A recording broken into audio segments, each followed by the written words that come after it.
plurinominales como la conocemos es una buena idea. Y yo creo que uno no deja de plantear una buena idea, aunque tenga enfrente una pared.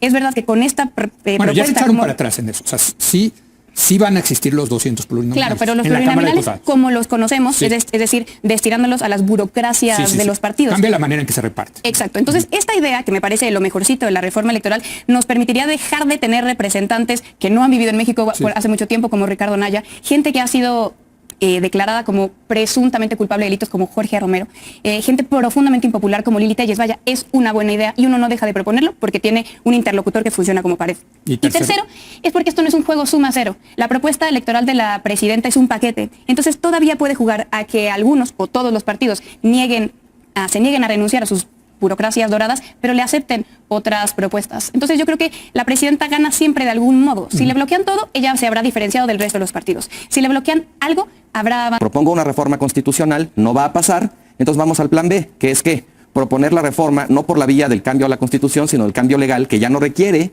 mayoría calificada, sino mayorías absolutas, como hizo López Obrador. De hecho, el plan B pasó, y fue que cuando la oposición... pero ahora tiene la reforma, ahora tiene el Poder Judicial. Te me estás adelantando, sí, déjame sacar toda la secuencia. Propongo una reforma constitucional, no va a pasar, entonces vamos al plan B, que es que proponer la reforma no por la vía del cambio a la Constitución, sino del cambio legal, que ya no requiere mayoría calificada, sino mayorías absolutas, como hizo López Obrador. De hecho, el plan B pasó, y fue que cuando la oposición... pero ahora tiene la reforma, ahora tiene el Poder Judicial. Te me estás adelantando, sí, déjame sacar toda la secuencia, ¿no?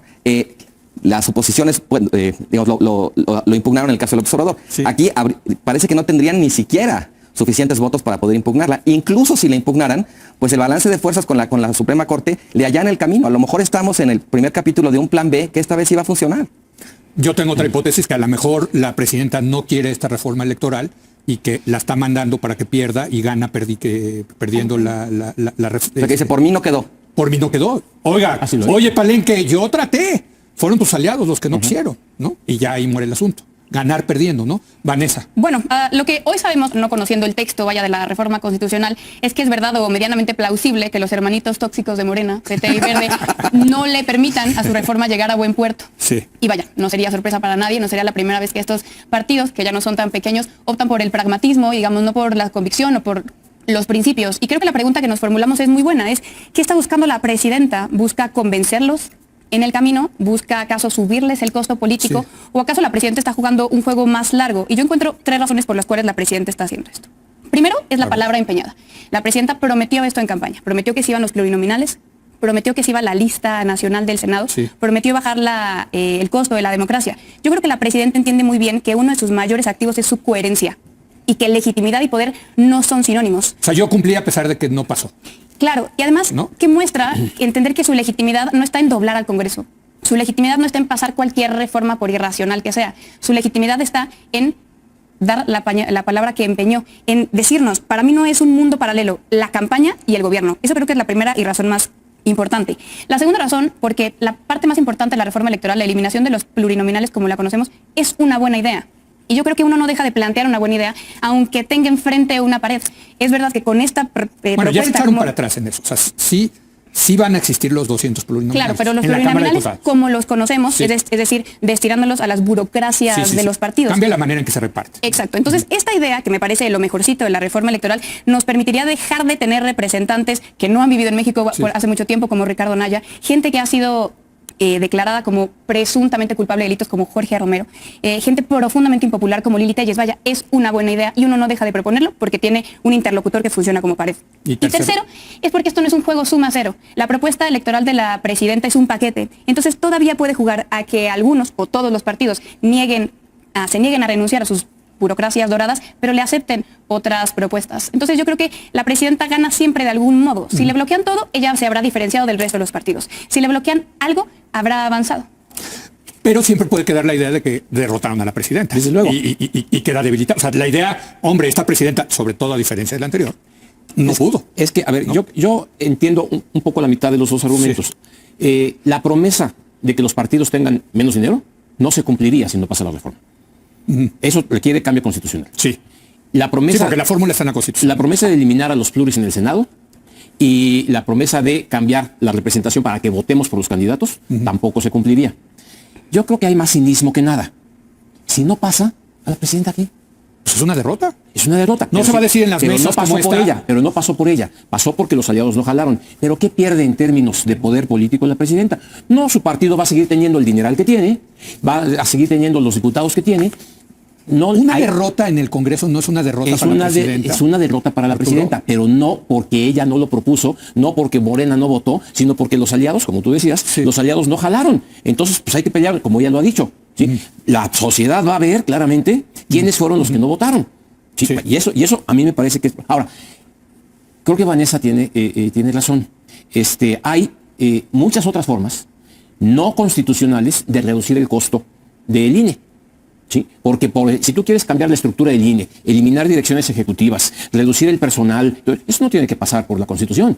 Eso tiene que pasar solamente por la ley. Y ahí Morena tiene los votos suficientes. Y al INE nadie lo está. El día en que tienes que pagar las facturas. Creo que es lo que está tratando de decir Carlos, Vanessa. Bueno, yo me pregunto si esto era una sorpresa para alguien. Recordemos hace poco más de un año, cuando gana la presidenta y cuando Morena y sus hermanitos tóxicos ganan el Plan C, cómo el diagnóstico era absolutamente apocalíptico por parte de algunos analistas. Nos dijeron que la democracia se había terminado, que se habían terminado los contrapesos, que el poder de Morena no tendría límites. Se dijo que todo era automático, que los legisladores iban a ser levantadedos, gatitos chinos que nomás levantan la mano. Así han sido hasta ahorita. Hasta ahorita. Y en algunas cosas, ¿no? Espérame un momentito, porque creo que la reforma electoral y las dificultades para su aprobación es un ejemplo de una larga lista que ya tenemos de que la coalición no es perfecta, ni unilateral, ni avanza al unísono. Ahí tenemos la reforma del nepotismo, de la reelección, la revocación de mandato de Salomón Jara en Oaxaca, en donde el PT le puso el pie. Vaya, parece que ahora nos vamos dando cuenta que los contrapesos no desaparecieron del todo. Pero es que cuando los contrapesos son el PT y el verde... Esos ya no son contrapesos. Bueno, hoy y en todos los ejemplos que te estoy dando están funcionando como contrapesos.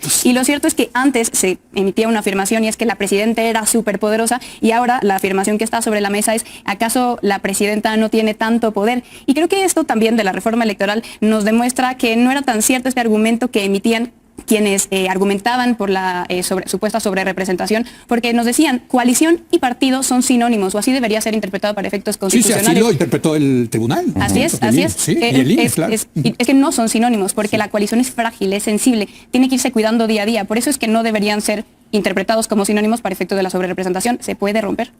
Yo creo que sí le convino a Morena y sí ganó. ¿Qué le falta de la herencia de Andrés Manuel López Obrador pasar a la presidenta en el Congreso? Esto. Solamente esta. Ya aprovecharon la coalición para sacar absolutamente todo lo demás. Que hubo rencillas aquí, las cosas salieron. Morena usufructuó ventajosamente la coalición PT Verde Morena. Además, se va a acabar esta legislatura, vamos a elegir el año que entra una nueva, quién sabe cómo salga, suponemos que... Y ahí sí, Morena tiene que decidir, ¿va con ellos o no va con ellos? Es que es parte de esto también. Y es parte de lo que está pasando. Por eso el Verde y el PT están vendiendo muy caro su amor. Sí. Pues, es que ¿qué más haría? Sartori lo predijo. Los partidos que tienen capacidad de chantaje se vuelven muy poderosos en ese tipo de situaciones. Entonces, sí, ahora, uno de los temas que a mí me parece que es importante es justamente el de la sobrerepresentación. Si no se toca el tema de la sobrerepresentación, la elección del año que entra está naciendo ya con un problema serio, porque todos los demás partidos están justamente pugnando porque arreglen eso. Eso no puede volver a ocurrir. Dices los que no están en la coalición. Los que no están en la coalición. Sí. Y además, ahí sí hay una... Pero eso no va a cambiar, Arturo. Eso yo no creo que cambie. No, la presidenta no lo va a... No. Ni el Verde ni el PT lo cambiarían. Eso es darse un balazo en el Exactamente, no. Desde luego. Pero eso sí no va a legitimar entre las demás fuerzas políticas las mayorías morenistas. La ventaja para la oposición el año que entra es que no hay una votación presidencial como la que tuvo. Por cierto, eso tampoco lo cambiaron. No, claro que no. No cambiaron lo de la revocación del mandato. No. Ese es otro tema. Bueno, vamos a ver si lo cambian o no. No, pues no sabemos, exacto. Está la revocación de mandato y está la elección judicial. Sí. Y esos son temas que sí pueden generar problemas, porque no hemos entrado a hablar del INE. Claro. Bueno, desde mi punto de vista, ahora sí va a ser la vara para medir es la elección de diputados. Y ahí sí hay que recordar, ellos ganaron 54%. Puntos. Sí. Y hay un 45% de oposición. Sí. Y ahora el reparto podría ser distinto. ¿Qué les conviene? Mantener las cosas. ¿Qué es lo que está haciendo el Verde? Yo creo. Y el PT, queremos más. Y pues claro, con razón. Pues, de otra manera. Y la reforma está solamente en casa para poder aprovechar los últimos 3 años de gobierno de Claudia Sheinbaum. Y además es muy creíble que el Verde se les puede ir, porque además el Verde tiene una versatilidad. No, sí, no, pero iba a decir, tiene una vieja relación con uno de los posibles candidatos a la presidencia, que es Ricardo Salinas. O sea, hay que Tiene decir, relación con el PRI, con la el PAN, hija de sí. Ricardo Salinas fue diputada por el Verde, es muy amiga del Niño Verde. O sea, yo tranquilamente puedo ver al Verde lanzando a Ricardo Salinas en el 2030. O sea, y el Verde siempre sale ganando en ese sentido, porque es más negocio que partido. Pero nunca ha perdido. Nunca he perdido, siempre van ganando y ganando más espacios. Me quedan 3 minutos, Mira, 1 minuto cada quien. Muy rápidamente, yo Carlos. creo que la democracia sí está en peligro, sí se ha erosionado.